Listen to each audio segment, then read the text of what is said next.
on a vehicle that sells for in excess of $100,000 and your payment's $3,500 a month. Right. All right. Speaking of Stellantis Yeah. never providing a affordable price, let's get right into it, Ray. So Stellantis lays off 1,100 at Michigan plant. Will close Arizona proving grounds. So in August, Stellantis warned that as many as almost 2,500 workers were going to be laid off, but the actual number came in a bit less. And I want to scroll down and show you this picture right here, because the picture that they chose, this is automotive news. The picture that they chose is a worker working on either a Wagoneer or a Grand Wagoneer. But the reason I wanted to pull that up, because I want to point this out. So the reason why a lot of these workers get laid off is because they discontinued the classic 1500 model, which is the cheapest option of the trucks that they provide. Yeah. And they didn't cut the production on the Wagoneers or the Grand Wagoneers. They cut the production on the cheapest level truck that they make. Yes. So here's the problem, and here's why more people are going to lose their job, because Stellantis is choosing to go into high margin, high content products that people don't want. People don't want to buy. They're stacking up at these dealerships. And what are they doing? They're taking production, they're taking labor away from things that people might actually want to buy. This is the problem. I don't know. I would think that truck, even though it might not sell in the numbers that they would like, and realistically it's probably stale in the sense that it hasn't really changed all that much in the last probably 10 years or so. But I would think that there's still a market for that vehicle that they have pretty much chosen to abandon. And for the life of me, I don't get it, because if you're a contractor of some kind, you want a inexpensive pickup truck that you can beat the hell out of.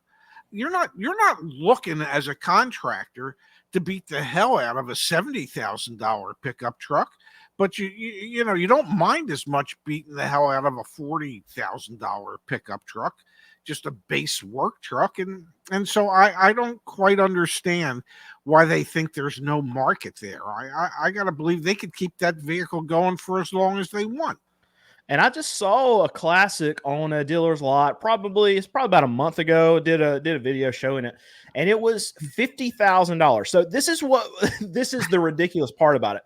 This is what we're talking about. The cheapest, the cheapest of the cheap truck that Stellantis is going to offer you, that you're going to get through Ram, is still $50,000. We talk about affordability all the time, and this is the biggest problem in the car market.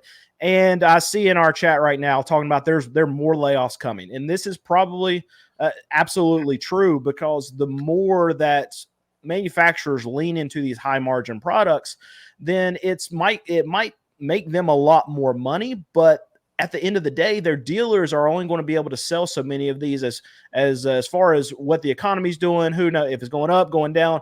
But whatever we know is that new vehicle prices are not going down, and they're not going down anytime soon. And it's not helping move the metal. And what Stellantis has been able to do is start adding incentives. But what we found is that the more incentives that they're adding, it seems like the more their sales are going down, and it should be going the opposite way. So I don't know what Stellantis can even do at this point. I mean, we talk about this all the time. Incentives going up, 0% interest, more offers, but their sales still go down. What other levers can they pull? Well, they could pull levers. They've just chosen not to. One of the levers that you could pull is you could re-invoice and send new window stickers because you've lowered the MSRP on the vehicles. So if you have a truck that's, say, 65 grand, what do you think would happen if you re-invoice that truck to the dealer, put a new window sticker on it that says it's now $59,900 and some dollars as the MSRP, and then still offered other cash incentives to get customers to look at it? I think psychologically, it's easier for somebody to look at a truck that's $59,000, hoping that they're going to get a deal, than it is for somebody to look at a truck that's, say, $65,000 and hoping you get a deal. So that's one of the levers left that they could pull. Now, is that a lever that they're going to choose to pull? More than likely not. My guess is that they will just increase the cash incentives. I mean, one of the stupider incentives that they have come up with is on the Jeep Grand Wagoneer. There is a factory incentive that can get you 0% interest if you were to buy one of those.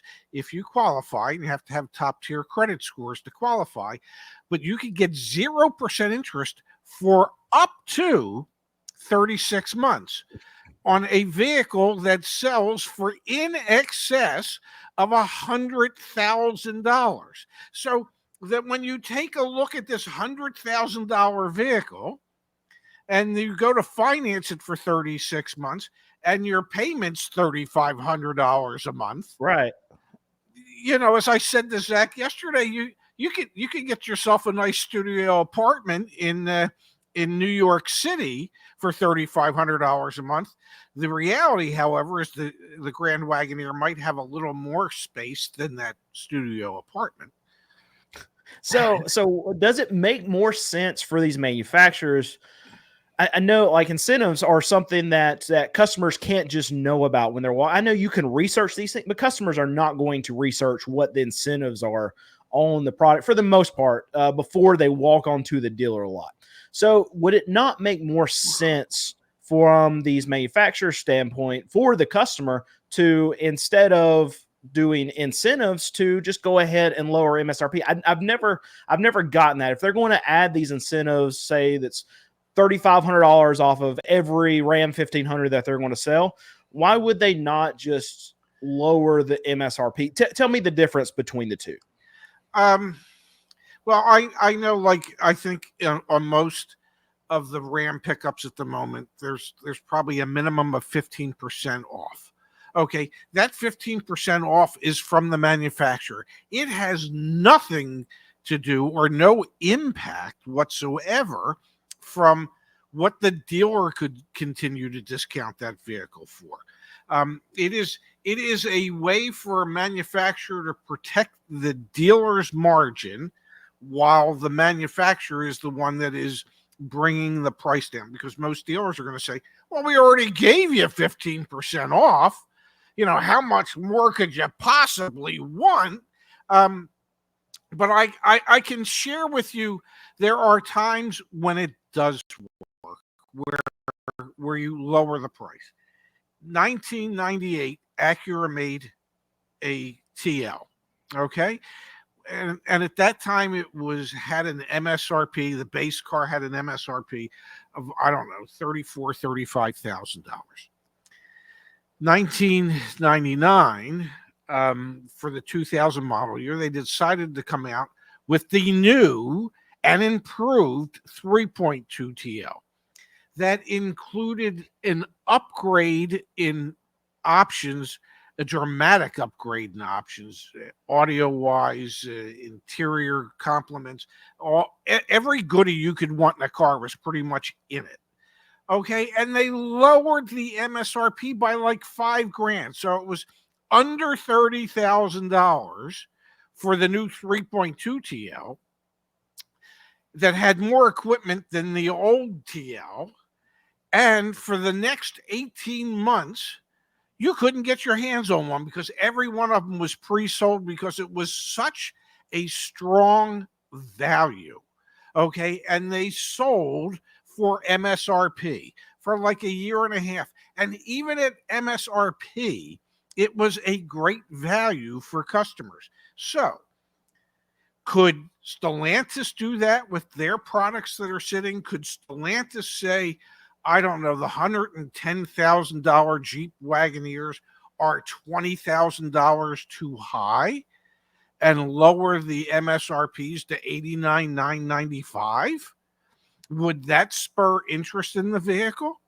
It might. It very well might.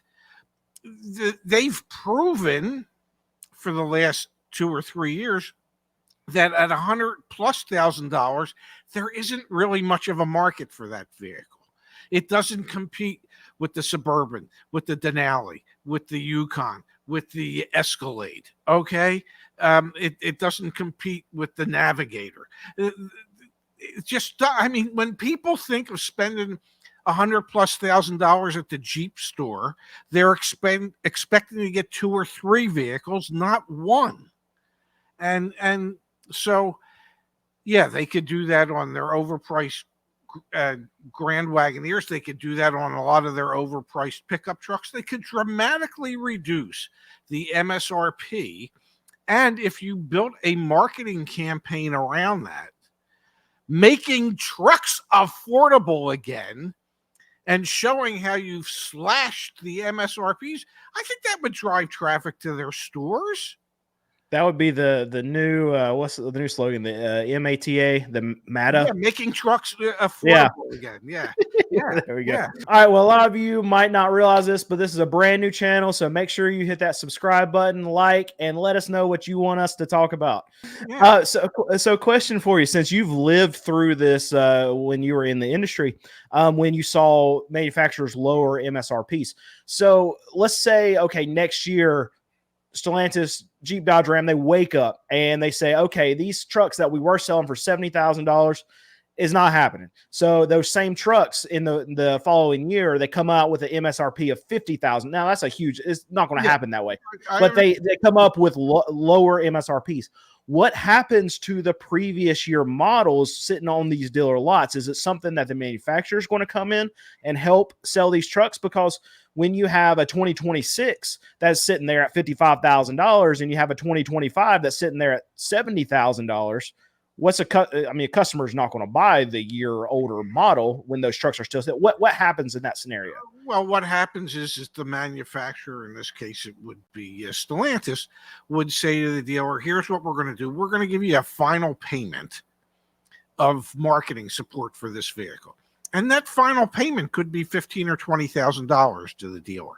Okay. So that suddenly makes it easier for the dealer to discount the hell out of it to get rid of it before the new comparably equipped lower priced MSRP vehicle arrives. For example, when I was with Audi at our Audi store, the A8s and the A8Ls, I mean, it was not uncommon. It happened every year where, I mean, those vehicles just don't sell. And so the next thing you know, you're getting a notice from Audi that says, here's the last bit of marketing assistance we're going to give you. And it was like 20 or 25 grand. And so they, we'd get that money and we would post it against the vehicle. So the vehicle that we owned for $120,000, we suddenly owned for $95,000. And the vehicle that had $135,000 MSRP, you could effectively afford to sell it for $95,000 if you wanted to get rid of it. So, I mean, that's how proactive manufacturers work on that. They look at the number, they realize how far off it is, and then they provide the dealer with the last ditch marketing dollars that we're going to give you towards this car. Once we've given you this, you are now entirely 100% on your own to get rid of it. But we've given you 20 or 25,000 reasons to make it easier for you to say yes to a deal. Why are we not at this phase now? It seems like for F-150s right now, Ram 1500s, not so much on the GM side. GM side seems to be doing well with the amount of vehicles they're getting to dealers. But it seems like with Ford's case and with Stellantis specifically with their Rams, it feels like we're here right now. Maybe it's just because I haven't been following the market as long as you have, and you've probably seen a lot worse times than I would, specifically 08, 09. But why it seems to me that it's so far out of hand with Stellantis dealers, and hearing from these actual franchise dealers crying about them not being able to move metal and they need help. It seems like we're at disaster mode like right now. Well, that's why the dealers went public. That's why there was all the noise recently about how Carlos Tavares is just going to finish out his contract and he'll be gone sometime in 2026. How they're looking at the succession plan and starting the process of finding his successor. Why they've made adjustments on the executive levels in North America. It is to suddenly give their dealers a sense of hope. You know, the dealers for the longest period of time just had this sense of doom and gloom and despair. And it was last week or the week before where, you know, they had a conference, a 3-day conference, and the dealers walked out of there with a whole new perspective as to what's going to happen. I think I mentioned this. I don't know.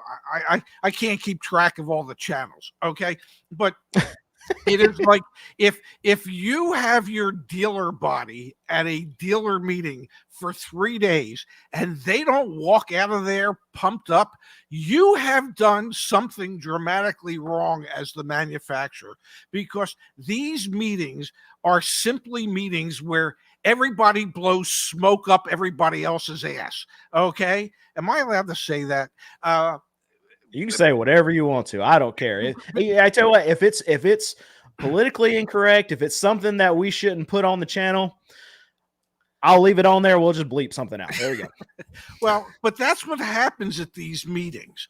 Okay. You're there as the dealer or dealer representative, and your factory rep and all the factory people there are there to create this idea of this new dream world that you're about to enter. Okay. I mean, I used to go to these meetings and I used to say to certain representatives at certain times, I said, we're going to make this a smoke free zone. I promise not to blow smoke up your ass if you promise not to try blowing smoke up mine. Okay.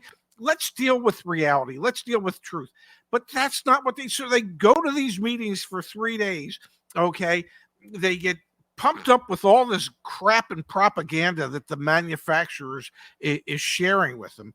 And they walk out of there like, my God, we've got the greatest opportunity with the greatest automotive brands that the history of man has ever seen. What they have is they still have the Stellantis products that nobody wants. Okay. But they've walked out of there with this renewed sense of opportunity that something good is about to happen. Now, whether it does or it doesn't, we're about to see. But yeah, we know that they need help, and apparently Stellantis is feeding them enough to get them to believe on the dealer side that they're about to get the help they need. All right, side story. I remember a long time ago when I was probably 18, 19 years old, trying to find a new job. And I applied for this job. It had to be like on Craigslist or something. I sent an email. Naive young man here that had no clue what he was doing. Yep. And they said, yeah, you seem like you fit this job. And the job, I can't remember what the job was, but it sounded great. The pay was fantastic. And so I showed up for my job interview, and I was in this suit that was way too big for me. And it was at a convention center. And that's like, this is weird. And I walked in, and there were about maybe 300 other young men that looked exactly like me with too large of suits on. And there were a bunch of people at tables just waiting, and they had little signs up. And I saw the person who I was supposed to meet. And I went in there. They said, yeah, this is great. We're glad for you to be in this interview. We just need you to walk through these doors and go take a seat. And it turned out to be a sales conference to try to get me signed up for one of those pyramid schemes. So this feels like exactly what you're talking about, where they had this loud music, people running around high-fiving. Probably wasn't the level of alcohol that there was at one of these meetings. But it feels like that, where they're just telling you all these good things about the product and what's going on in the company, and they're just wanting you to buy in. Is that kind of what the feel was when you went to these things? Oh, absolutely. It is, and they hate if when there's a realist there. And I don't know if you've ever noticed in the little bit of time that you have known me, but I am a tad bit of a contrarian. Okay. I don't take well to authority.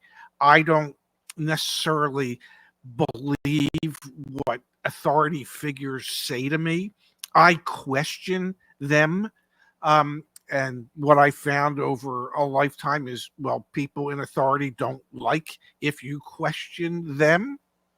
And so when I would go to these meetings, I was the contrarian. It was like, yeah, it sounds good, but okay. Because I remember when I was admitting at a mini meeting, and it was the whole thing is, well, we're positioning ourselves instead of that quirky little brand mini, we're positioning ourselves as smart premium. And I kept saying to everybody, and especially the national head of advertising, I said, well, we can say we're smart premium, and I don't really know what that means, and I'm not sure the public knows what that means. But if the public ain't buying what we're selling, if they're not buying that we're smart premium, what happens then? And his response was, well, we're all screwed. Okay, great. Well, I just the moral of this story is we were all screwed, and he was out of that job within a year. Okay. so there's a lot of people that buy a lot of BS at these meetings, and then there's a few people that look at it and they go, that's BS. You're just selling a line of BS. You're not really doing anything. So it wouldn't surprise me if the vast majority of these Stellantis dealers who walked out of there just bought the BS because, well, A, they feel like they need to, and B, they want to because they're in such despair over what they own at the moment. The average net profit for these Stellantis dealers was 0.09%. In other words, less than 1 penny of every dollar made it to net profit.